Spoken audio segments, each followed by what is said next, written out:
What is up? This is your LA in a minute, and I recently came across this photo in a book I was reading called City Makers by Remy Nadeau, published in 1948. And now, while the picture itself is a very good historical resource capturing a slice of life in Los Angeles in 1870, turns out that this photo might just be the most haunting photograph in LA history. Let's get into it.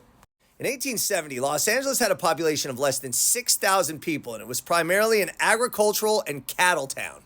LA was transitioning away from the era of Mexican ranchos, and it was still isolated from the rest of the world, only recently having developed a true commercial center. And then, just as now, the population of Los Angeles was diverse. Though French, German, and Irish Europeans formed a significant portion of the population, there were many native Californians, Mexicans, and indigenous folks, as well as a notable population of African Americans and Chinese.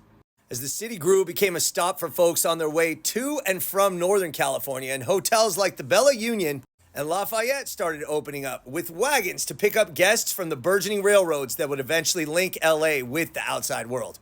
And one of those Lafayette hotel wagons is precisely what you see in the photo. The caption, in fact, simply says, "Lafayette Hotel Bus pauses for a photographer en route to the Los Angeles and San Pedro Railroad Depot." You can make out the major details, but if you look closely, the driver's face and the horse, as well as another stagecoach in the background, are blurry, indicating motion. But that's not what makes this photo haunting. What's haunting is the second sentence of the caption. Behind the coach is the Coronel block, and on the right is Calle de los Negros. Again, the year is 1870, and Calle de los Negros had a reputation for lawlessness and danger so severe that it was referred to as the wickedest street on earth. It was said that a murder occurred every day on Calle de los Negros, a street that was filled with brothels, saloons, gambling establishments, and confrontation.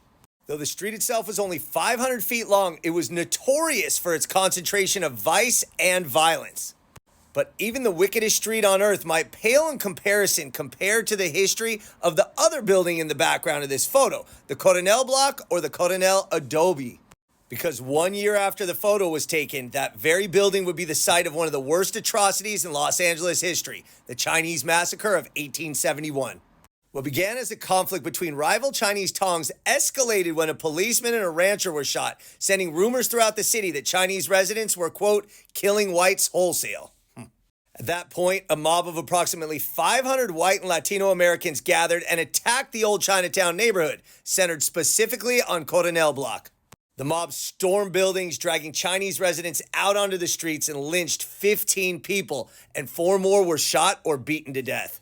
Though 8 folks were convicted, the convictions were overturned, cementing the atrocity as one of the most horrible events in Los Angeles history. And all of that history is captured in this one seemingly innocuous photo from 1870, in what just might be the most haunting picture in Los Angeles history. All right, LA, it's been a minute.